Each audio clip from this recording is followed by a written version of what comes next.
Nous allons maintenant en Gambie. L'ancien parti au pouvoir a annoncé mardi enquêter sur la manière dont une conversation téléphonique entre plusieurs de ses responsables et l'ex-président Yahya Jammeh a fuité le week-end dernier sur les réseaux sociaux.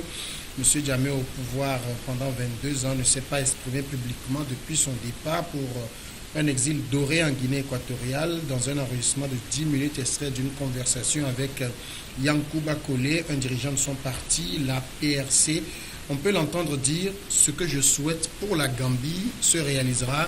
J'ai déjà affirmé que les Gambiens ne sauront pas réellement qui je suis jusqu'à ce que je quitte le pays. » Alors, il a également dit qu'aucune personne et aucun esprit ne s'opposera à son retour quand le moment de revenir va se présenter.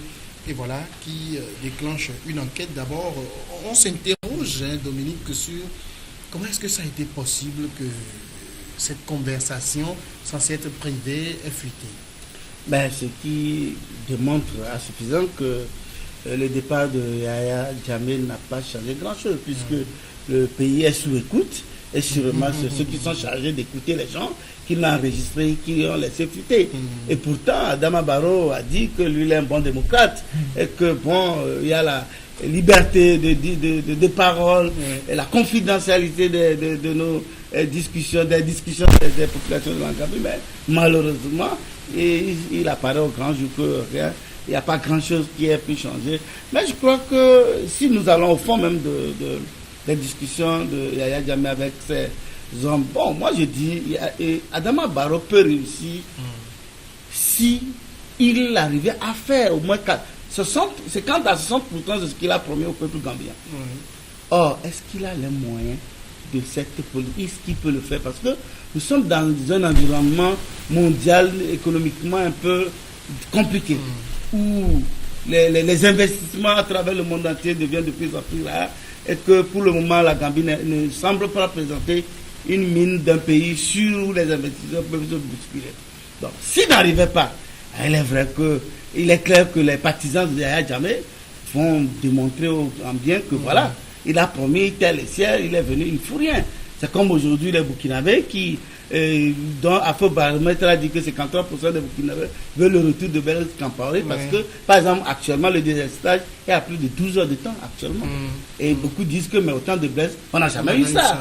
Voilà des choses, lorsque les gens dans l'opposition font croire à leurs militants que, quand moi je viendrai, je verrai ci, je verrai ça, alors que vous n'êtes pas un magicien. Ça peut aussi arriver qu'il fasse mieux. Mais voilà, c'est que l'environnement est là.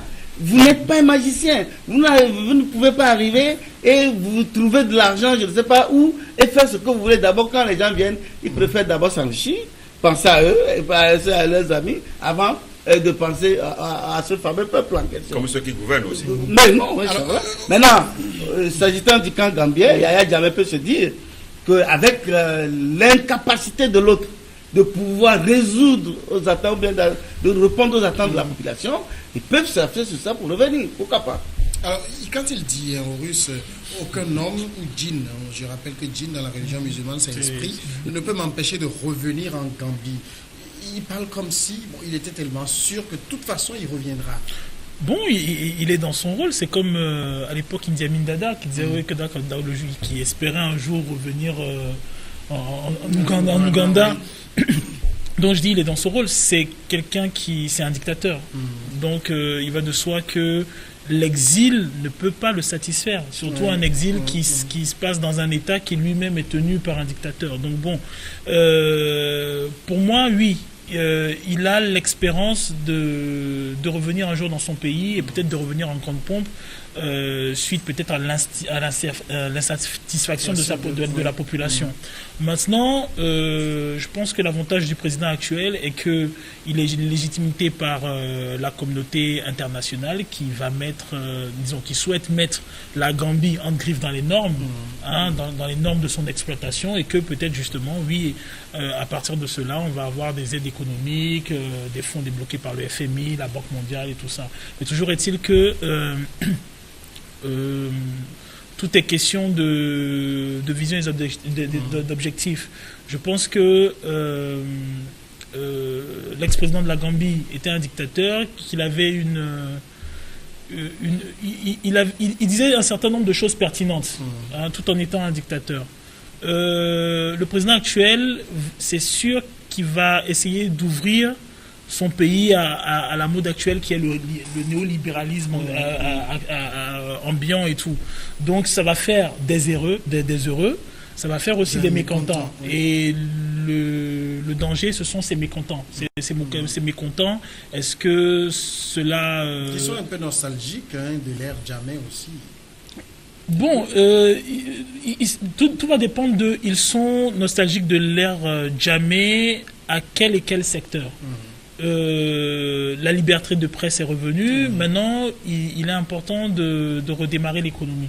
Il est important c'est le vrai challenge. C'est le vrai challenge. C'est voilà, vivre mieux. Donc, et le problème avec l'économie, c'est que la plupart de nos États africains, pour donner le sentiment que l'économie marche, sont obligés de vivre sous perfusion. Et cette perfusion-là, elle est faite par les institutions de Bretton Woods. Quand ils viennent là, ils imposent des mesures. Ils imposent des mesures. Voilà. Alors, dans l'enregistrement,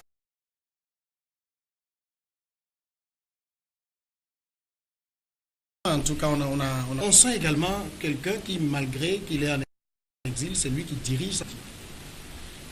Non, il ne faut pas perdre de vue la liberté retrouvée par les Gambiens. C'est très important.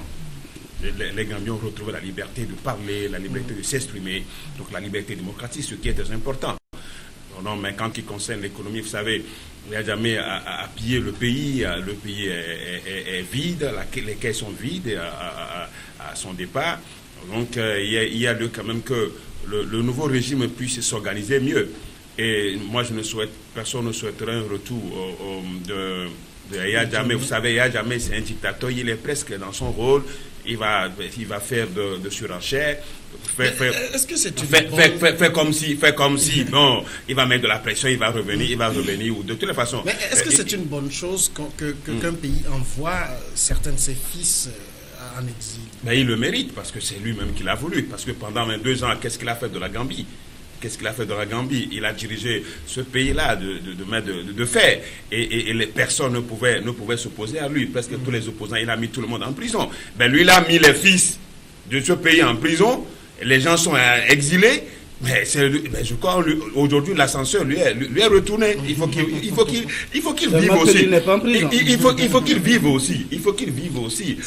L'enfer là. Donc c'est ce qu'il entend. Donc dans son enregistrement, c'est qu'il a donné l'impression comme si il dirige son parti. C'est son parti politique à lui. Ça, il peut continuer par avoir la même mise.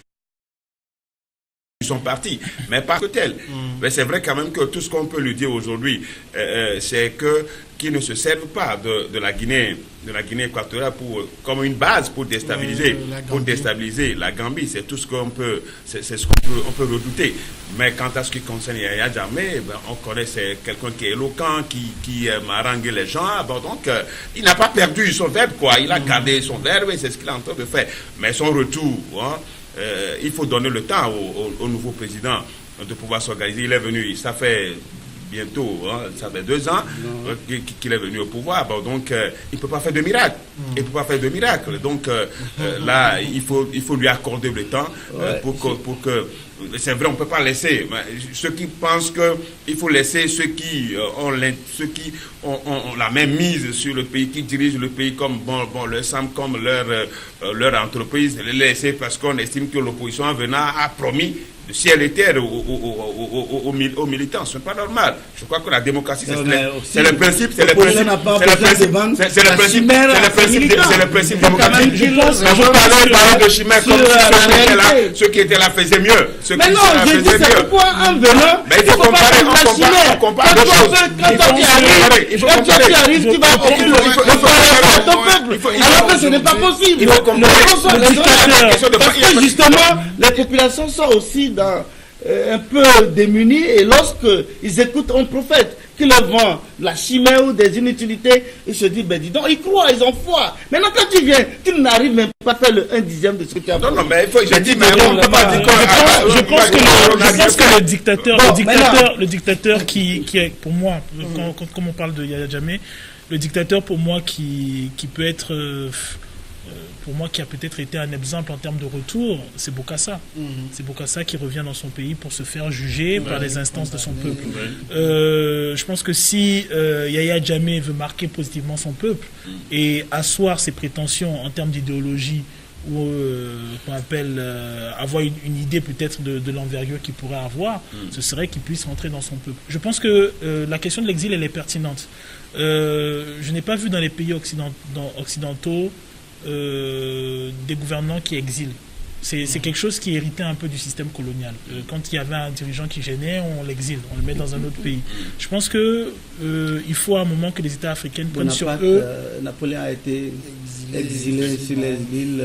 Oui, l'île de Sainte-Hélène. Sainte-Hélène. Mais c'était une coalition et après il est revenu. Il est revenu, je pense. Voilà. Mais non, il est mort là-bas. Oui, il est revenu une fois avant de retourner et de mourir. Mais voilà, je pense qu'à un moment, oui, les États africains doivent prendre sur eux de juger. Moi, je pense que, par exemple, ce qui se passe au Sénégal, bien qu'effectivement, oui, il y a des frictions et tout ça, c'est beau de voir une confrontation entre opposants et politiques. Oui, moi, je trouve... Le président met 16 opposants en prison, c'est ça? Non, c'est toujours... voilà, non, parce que cela est sujet à discussion, parce que ça reste, qu'on appelle de palais de justice. Ça reste des avocats, ça reste des juristes. Oui, mais maintenant, je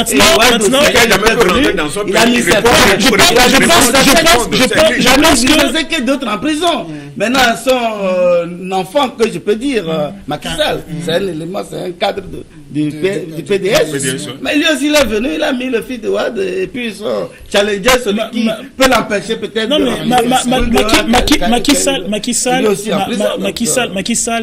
et les Wade, c'est le même bonne démocratie. Non,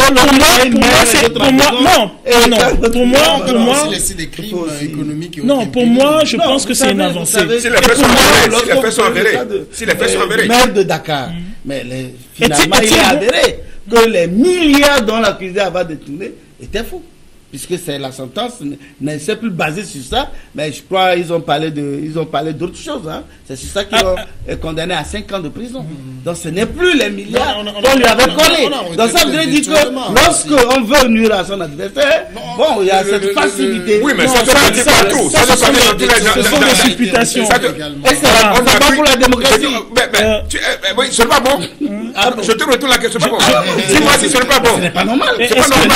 Tu peux le de la démocratie. Tu peux le dire bien. Mais je le dis très bien. Je le dis et je répète, ce n'est pas bon. Ok, ce n'est pas bon.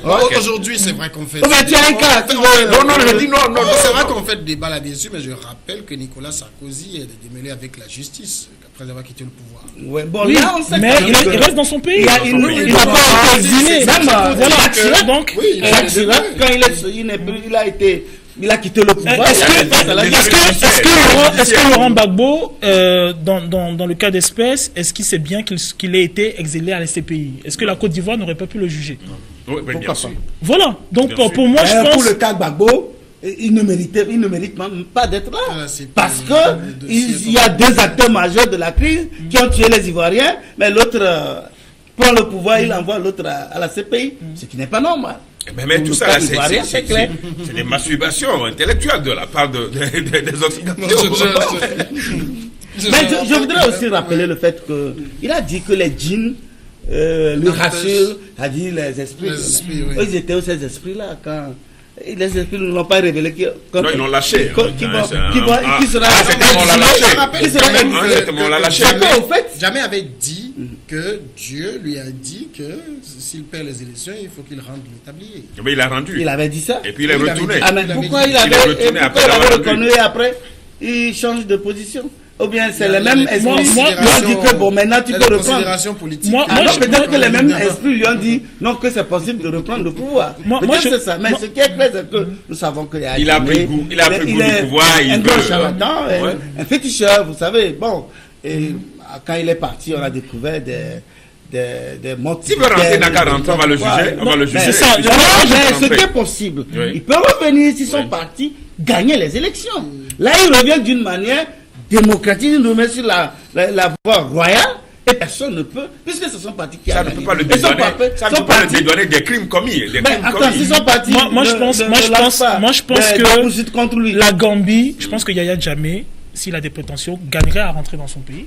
Il a des partisans, donc de toute façon, il n'y aura pas d'exaction commise envers lui, puisqu'il est sûr de son pouvoir. Mais est-ce que par contre, je trouve il est souhaitable que Jammeh soit dans le pays? Non, c'est que en fait, moi, je ne vois pas par rapport au président. Moi, je vois par rapport aux Gambiens.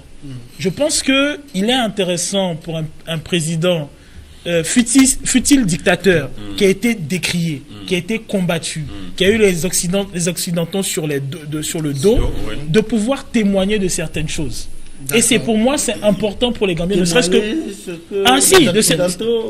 parce que justement, on a des témoignages, par exemple, de Mobutu, on a des témoignages après avec l'histoire, on a des témoignages de Bongo, on a des témoignages d'un certain nombre de choses, d'exactions, et la jeunesse africaine a besoin de ces témoignages-là. Le peuple gambien a besoin de savoir quels sont les mécanismes qui prédestinent à la conduite du pays. Ok, on va marquer maintenant la pause, et puis après, on aborde le Togo.